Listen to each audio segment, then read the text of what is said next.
TellyCast, the TV industry news review.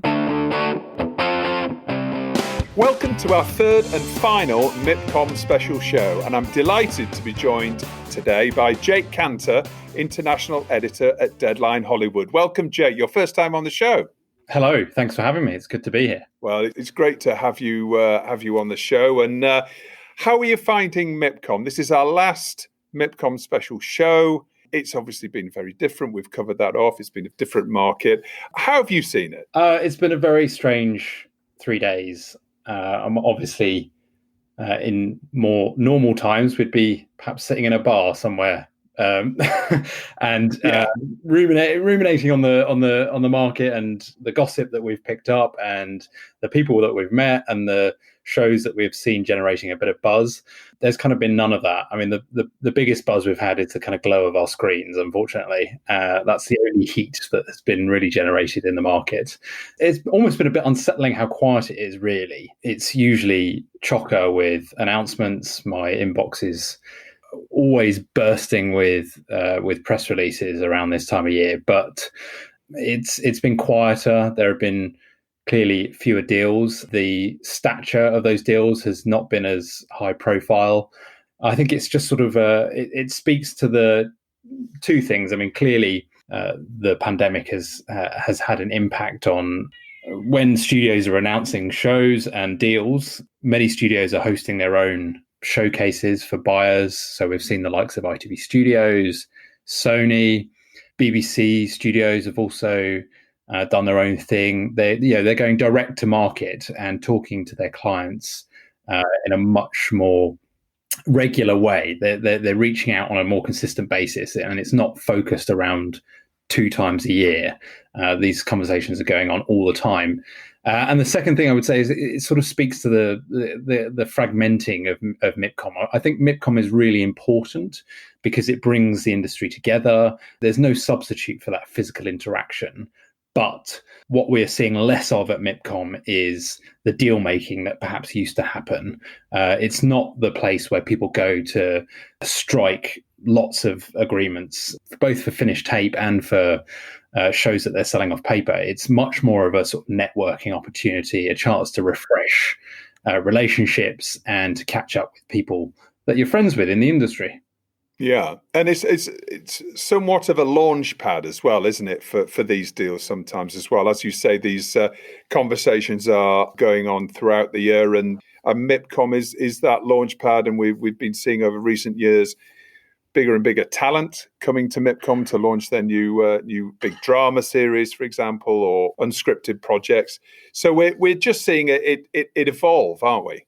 Absolutely. I mean, one of the things, I spoke to 10 distribution chiefs over the last couple of weeks just to get a sense of where they're at. And Louise Pedersen, the chief executive at All3Media International, I mean, she said one of the things she's going to miss most is sort of generating heat around shows. And she said that things can really steamroll at a market. They can pick up momentum quite quickly through word of mouth. And when I say word of mouth, I mean genuine word of mouth, people talking to each other while they're milling around the closet. That element of the market has just not been there. And the other thing I'd say about that is, this is something that a couple of other people said to me, is there's not that opportunity to kind of peek over other people's fences. You can't go to the market and just have a little look at what your competitors are up to. And I think that is a huge part of what makes these festivals so vibrant and fun. And what has been lacking from a virtual festival is you can't do those things in the same way. That's really interesting, actually. I hadn't considered that. I mean, certainly I'd considered the ability to instigate or fan the flames of a bidding war around a really particular hot property. I mean, I've certainly seen that over the years, and that's when a market can really come into its own, that real sort of human interaction and buzz that you can create around a property. But I hadn't considered a lot of these big distribution companies looking at what the competition's doing and perhaps looking and adapting that into their own strategy. Definitely. Yeah, it clearly goes on. I mean, it's part of the fun of a market, isn't it? You hear what your rivals are up to. You sort of collect gossip and market intelligence. And the other thing, one of the other interesting things is that studios increasingly use MIPCOM and other similar markets as an opportunity to to refresh their sort of internal communications. They gather, they come together as colleagues, and have brainstorming sessions, or they go out and they entertain each other. They are chances to catch up with colleagues that you may not see all year round, and that has been absent as well. Well, that's an interesting aspect, and something that one aspect that we've all missed a little bit. How about deals that you've noticed over the last few days, Jake? I gather there's HBO Max have been snapping up a few shows. That's right. It's been fairly slim pickings in terms of really sort of eye-catching deals, but the one thing that's become quite noticeable in the last few days is that HBO Max has become really aggressive in the international market. We're talking today on the Wednesday, and they've announced that Adult Material, which is a Channel 4 drama porn star series starring Hayley Squires, that's been picked up by HBO Max from Banijay Rights, and that's a show that has generated quite a bit of buzz over here in the UK, and I'm sure will perform well for HBO Max. Another big buzzy show here in the UK, I Hate Susie, which was the sort of phone hacking drama from Succession's Lucy Prebble, and stars Billie Piper, who also co-created it. That has also been picked up by HBO Max. So those are two sort of pretty chunky, exciting UK dramas that they've come in and swooped for. Another series, again announced today, was a series called Possessions from Studio Canal, which is a French-Israeli series in which a woman is charged with murder, the murder of her husband on the night of their wedding. And then another big Israel-led project called Valley of Tears, which depicts the 1973 Yom Kippur War through the eyes of young combatants and soldiers. Isn't that the most expensive Israeli TV project ever? That's right, yeah. And I guess that kind of underlines the ambition of what HBO Max want, doesn't it? I mean, and that's no surprise when they're competing with the likes of Netflix and Amazon in a market which is becoming so intensely competitive. And then the other thing, I mean, those are all dramas, but they are close to announcing a deal with Banijay Rights for the Channel 4 show The Bridge, which is a reality competition series which launched here in the UK over the weekend, in which contestants build a bridge to an island, but they're going to come on board as a co-producer in that. So, and Jen Kim, who's the international originals chief over at HBO Max, she kind of hinted at some of this at the Edinburgh Television Festival. So she's really made good on her promise. This is slightly unrelated, but there is a connection. We saw a lot of tabloid news in the UK tabloids in particular around Lily James and Dominic West, who were photographed in an embrace in Paris. And we certainly saw a lot of coverage around the making up in front of the press of Dominic West and his wife. But there's a project as well linked to this, isn't there? Yeah, it's been a fun distraction for the tabloids over the last few days.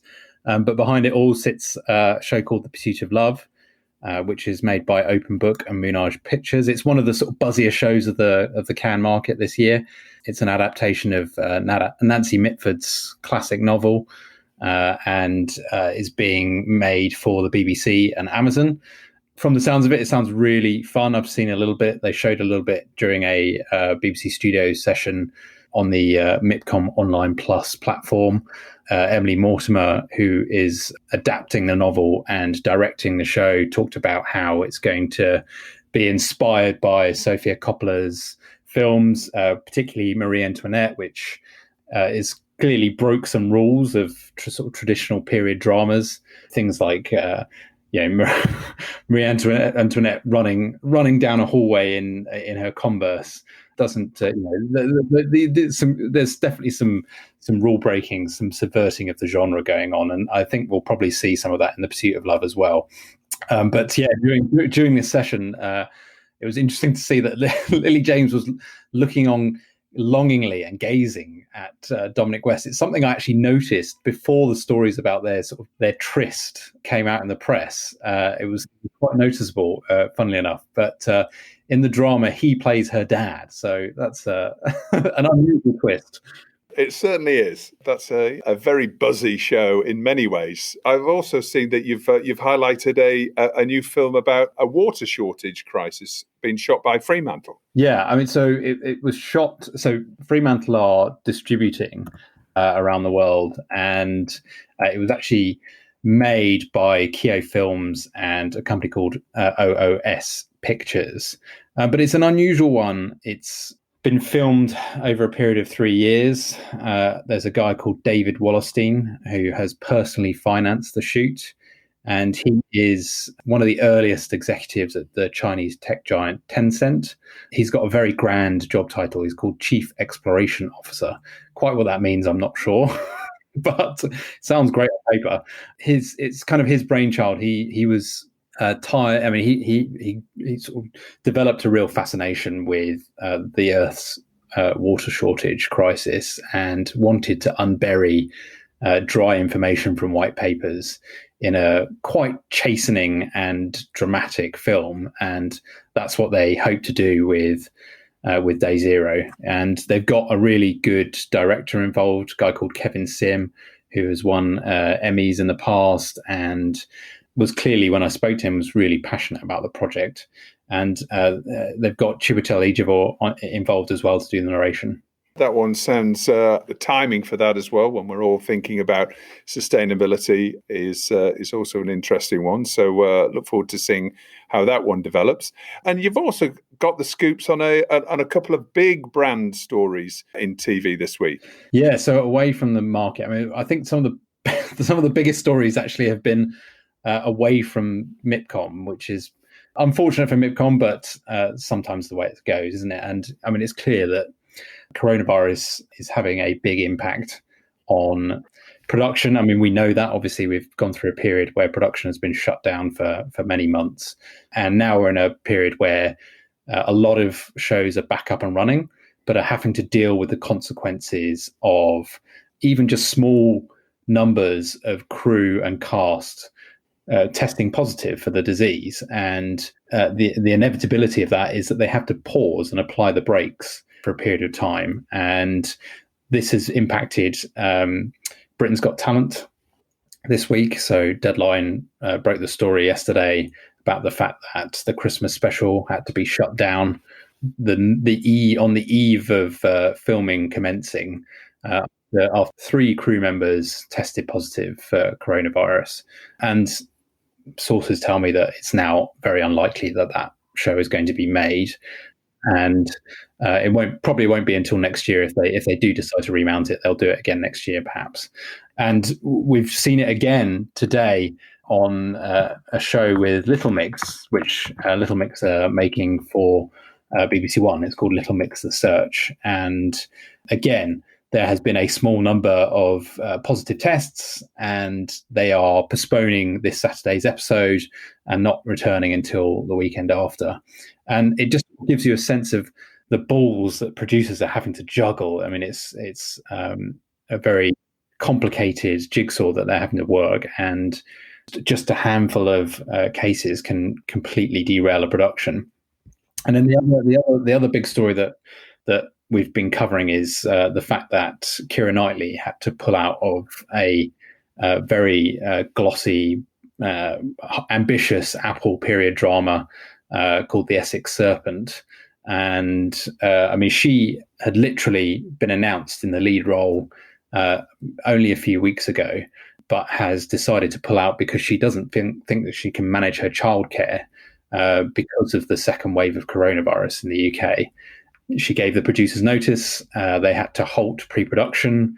They were planning to get cameras rolling at the end of November, but the show has gone completely on hiatus now and won't be returning probably until next year with a new lead cast member. Well, I mean, as you say, it really highlights the challenges that particularly drama producers are facing now when they're going into pre-production and making all these new arrangements for a COVID-safe production, and then right at the final hurdle, almost when they're about to actually start filming rolling, is to get those positive test, it must be, absolutely shattering for many people. So our thoughts go out to them and many other producers out there who are also making shows without insurance, because some of these territories we talked about it the other day. In Spain, for example, there's no real insurance scheme in place, and there's a lot of production still happening there on big budget productions. We wish them all the best, and it's obviously a very difficult time to navigate through making shows at the moment. Fantastic, Jake. Thank you so much for coming on the show this week. It was fascinating to hear some of those really wide-ranging stories and giving us a last look at MIPCOM before we look ahead and hopefully to MIP TV coming together as a physical market. You never know. Hopefully, we'll keep all our fingers crossed. Thank you again for coming on, and I'll speak to you soon. Thanks for having me on. Appreciate it. So to wrap up our final MIPCOM special episode, I thought it might be appropriate just to think for a moment about the impact that MIPCOM and various other events not happening has on a conference town such as Cannes. And there are lots of businesses in the city that rely on trade from international travellers. And one that might be particularly familiar to many MIPCOM and MIP TV attendees is Brown Sugar, the gastropub that's situated on the Rue de Frère Pradignac. I hope I've got that pronunciation right. The street just behind the Grand Hotel. And I've certainly spent many a happy and late evening there after dinner with friends and colleagues over the years. It has to be the best post-dinner bar in Cannes. And I'm delighted to be joined by the owner of Brown Sugar, Gary Gregg. Gary, how are you doing? I'm fine, thank you. I'm fine. And thanks for inviting me onto the show. No, it's great to have you on. We'd all love to be in Cannes right now. I'm certainly missing it. Lots of my colleagues are as well. Tell us about the current restrictions that are in place in Cannes right now. I think that the restrictions we have is quite similar to yourselves in the UK. We're probably about 2 weeks ahead of you in terms of different restrictions being implemented. Right now, the bars have to close at 10 o'clock, right. 10 p.m., and the bars and restaurants have to close at 12:30. So we fall into the bar restaurant category. So thankfully, we're still open until 12:30. It is very challenging, though, because as you know, and as you just said yourself, we are a late night bar. So the majority of our business is done between, let's say, 11 o'clock in the evening until 2:30 in the morning. So we're closed where we would normally be doing 50% of our trade. And obviously, this has been the case, or some form of restrictions have been in place for quite a few months now, right? And obviously, the lack of conferences that come into Cannes has been a major effect on your business. Can you take us through that, how COVID's affected your business this year? Yeah, absolutely. Let's take it from the beginning and take it from the beginning of 2020. We decided to close this year in January, February, simply because we had so many bookings and privatizations during the various congresses. We felt it was the one moment we had to sort of take a break. That wasn't a very smart choice. Right. So we reopened the bar on the 1st of March, and by the 15th of March, we went into lockdown for a period of 10 weeks. 15th of March, normally the first congress would be starting, which would be MIPIM, which is a real estate congress. I don't know if you're familiar with that one. Yeah, that's right, yeah. But that's actually, in monetary terms, it's our biggest week, and not just for us, but for many bars and restaurants. So after a quiet winter, that sort of kicks off your season and gives businesses the liquidity to push forward. So it's a very, very, very difficult situation for everybody because they didn't get that initial injection at the beginning of the season that we would normally have. All right. Then we come into April, and of course, no MIP TV, as you know, no Cannes Film Festival this year, no Cannes Lions, the advertising festival, which is probably our second biggest, second or first actually, biggest week. And so from the 15th of March to the 2nd of June, we were closed totally. Right. Fortunately, we could open from the 2nd of June and trade normally throughout the summer season. Right. Then the restrictions with the early closing started from around, trying to remember now, probably around the first week of September. So at least on the positive side, we had the summer. Are there any business bailout packages available to businesses such as yours in France? Well, there is, but the bailout packages, at the end of the day, you have to pay the money back. You need to remember this. Because we had to close, of course, we furloughed everybody and took advantage of the furlough scheme. But we made the decision not to go for any grants or any loans, which we would have to look to pay back at a later date. So we decided to try to manage as best as we could. And how about the wider business community in Cannes? I mean, when we come back to Cannes, and I'm saying we in terms of the TV industry, when hopefully we're there at MIPTV or maybe MIPCOM next October, will it be the same? Will it look the same? Or do we expect a number of businesses not to be there? How's the wider business community coped? I think it's a little bit too early to say. I don't see bars and restaurants going bankrupt and closing down today. I see many have decided to close for the winter, which is probably a smart idea because they can take advantage of the furlough and they just have to worry about covering their rent costs. So I can understand why some businesses have strategically decided to close their business.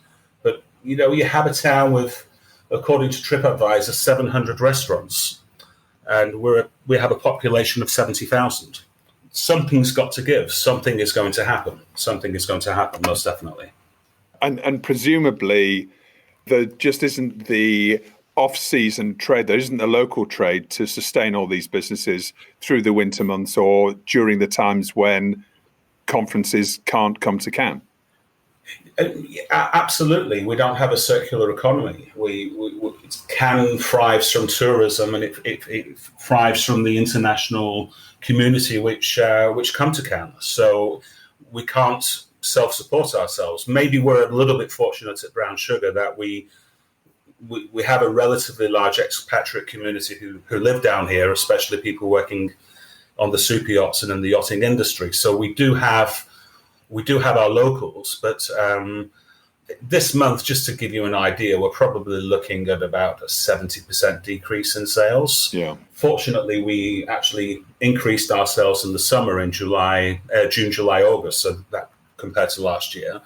But on the back of being basically close to 5 months before that, it's tough. It's tough. Listen, we're all really hoping that you can make it through the quiet times, and once we get back to Cannes, which is hopefully sooner rather than later, then I'm sure there's going to be a big party when we all can come back together again as a community and enjoy being together. And absolutely, Brown Sugar is certainly going to be the place that's going to be number one on the list for us to be visiting after dinner. So that's nice. That's nice of you to say, Justin. I've painted quite a bleak picture. If I can paint quite a positive picture for a moment, what's been nice during the lockdown and during the last few months is the amount of customers and friends from around the world who I've been in contact with, from Australia, America, the UK, Denmark, and I know the bar means a lot to many people, and we've got a strategy. We expect it to be very difficult for the next few months, but we certainly expect to be here in the future, and we certainly expect things to pick up again in the future. All right. Well, that's reassuring to know. Gary, best of luck with everything. Have a good winter. Thank you very much. And we can't wait to see you again when the sun starts shining in 2021. I'm sure we'll be here, Justin, and good luck with your business as well. And it's nice to have a chat. It really, really is. It means a lot. Thank you. Thanks so much. Well, that's all for our third and final MIPCOM special show. Thanks to all my guests for coming on these bonus shows. And if you haven't had enough of me already this week, our regular TellyCast is out tomorrow. And my guests are Richard Tulkhart, co-CEO of Buccaneer Media, and David Michel, co-founder of Federation Entertainment and founder and president of Cottonwood Media. Plus, TBI's Richard Middleton joins me for a new feature called Movers and Shakers, and K7 Media's Gertz Leases looks at different COVID-safe approaches to filming studio shows at the moment, including some tweaks to some of the best known TV formats. Until then, stay safe.